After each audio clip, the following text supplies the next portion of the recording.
What's going on, guys? I am Optimus Philip, and you'll excuse me if this video was a little scuffed, but something came out that I just could not wait to talk about, so yeah, I just sat down, turned the camera on, and I'm just gonna go on an unscripted ramble about this. So, in case you somehow missed it, someone on TikTok leaked several clips from the first episode of Percy Jackson Season 2. I don't normally follow leaks, there's a lot of issues I have with them, but this one, even I couldn't ignore, so yeah, I found the videos, I watched them. There's a lot to talk about here. I will not be showing them for obvious reasons. In fact, I believe the original uploads got taken down, but you might be able to find them online if you know where to look. I'm gonna leave it at that. So, now let's just get into what these clips show. So the first of these clips was of the trio in the Grey Sisters cab, and I was actually pleasantly surprised by this one because of how the Grey Sisters looked.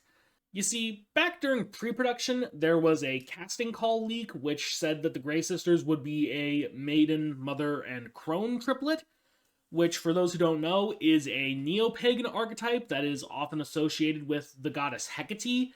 In fact, Rick Riordan himself used it in the Wrath of the Triple Goddess book. So the idea of applying that to the Grey Sisters felt kind of odd to me, especially considering that they are traditionally described as being all crones.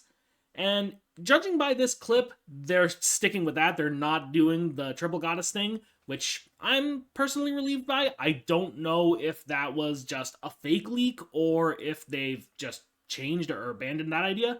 But whatever the case is, I'm glad they're sticking with a more traditional Grey Sisters depiction. One slight detail that I noticed was that all three of them had a full set of teeth, which is technically inaccurate both to the original Perseus myth and to their depiction in Percy Jackson, where they all share one tooth the same way they all share one eye.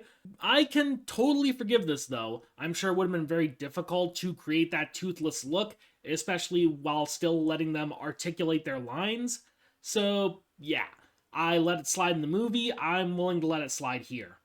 That said, I do have one major issue with this scene, and that is the Percabeth teasing. In this scene, the Grey Sisters refer to Percy as Annabeth's boyfriend and say that she dreams about him, which, of course, she denies. And, look, I get it. Percy and Annabeth are a great couple. Their relationship in the later books is really sweet, and I like the slow burn they have over the first 5 books. But that's the thing, it's a slow burn. Yes, the early books have little hints that they're going to get together, but in the second book, that just amounts to one of the school bullies making fun of Percy for having a picture of a girl, and, Percy having little moments of jealousy here and there when Annabeth is reminiscing about her time with Luke. But they don't have this level of ship teasing at this point. That's more like a 3rd or even 4th book thing. The fact that they're doing this level of ship teasing in Season 2, and even back in Season 1 to an extent, it just feels like they're rushing it, which goes against the whole slow burn thing. The second clip is of Annabeth inviting Tyson into the camp for the first time, and it's a little bit weird even from the start. Annabeth says the thing to invite Tyson into camp, but while she's doing it, she's holding out her knife, and there's like an electricity effect coming off of it. I don't know what that's about. I will say that the effects in this are clearly not finished, so maybe it'll make more sense in the finished product. But I don't know, in the book there was nothing like that. It was just, she said the magic words and he came in. But as the scene progressed, some issues slowly became apparent. First of all, you may recall that in the book, this scene happened while Percy was fighting a Colchis bull. In fact, that's the entire reason Annabeth invited Tyson in the first place, because if she didn't, Percy would have gotten incinerated. But here, Percy doesn't seem to be fighting anything. He runs over to the border and tries to drag Tyson across as he's being chased by what looks like a Lystragonian. Yeah, so I guess in this version they don't kill all the Lystragonians back at the gymnasium, and one of them follows them to camp. No idea how that happens, considering how fast and how erratic the Grey Sisters cab is supposed to be. But he chases them to camp, and I'm not sure, but it looks like this is the replacement for the Colchis bullfight.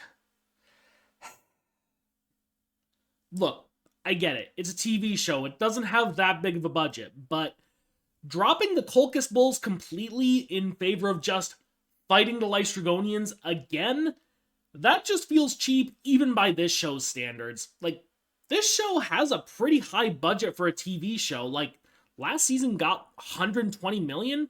I haven't seen any reports on what the budget is for this season, but considering how well it did last time, you would think they'd have at least as much money here, but it looks like they're cutting an entire monster. I hope I'm wrong. I hope that the Colchis Bulls do show up and the Lystragonian is just like an extra challenge tacked on top of that. But it's starting to look like they're just cutting the Colchis Bulls completely. Again, we'll wait and see, but my hopes are not high right now. I don't really have a lot to say about the third clip. It's Tyson being claimed, and it's just more unfinished effects footage, nothing really too strange or bizarre about this. I will say that the trident is actually spinning this time, which I'm really happy to see. If you recall, when Percy was claimed back in Season 1, the trident looked like a flat PNG just kind of floating there. This version, it's actually like a spinning 3D model, which I'm so glad to see. Would have been nice to see back then, but hey, at least they're making improvements now. That's good to see. The fourth clip, though, seems to come from an entirely original scene. Now, it's just a clip, so we don't have the full context, but Percy is arguing with Annabeth about why she didn't reach out to somebody, even though she had the drachmas to send an iris message. And she says she's trying to reach out now, and I can't tell what they're talking about. Is he upset that she didn't call him when she started having issues at home? Or is he upset that she didn't try to contact Grover at any point over the course of that school year? But whatever it is, it's more forced melodrama, which I'm not a fan of. It's one of my least favorite elements of the first season, and it seems like they're still going that route. Now, maybe once we have the full context, it'll make a lot more sense, and maybe it'll be enjoyable. I don't know. But I don't know. It just feels weird. An entirely original scene that's just Percy and Annabeth arguing. It just rubs me the wrong way. So after looking at all these clips, it seems to me that Season 2 is going to be a lot more of the same from Season 1. It's going to stick to like the key events from the book, but it's also going to, add a lot of drama between the characters and also change some things here and there for, budget and other reasons.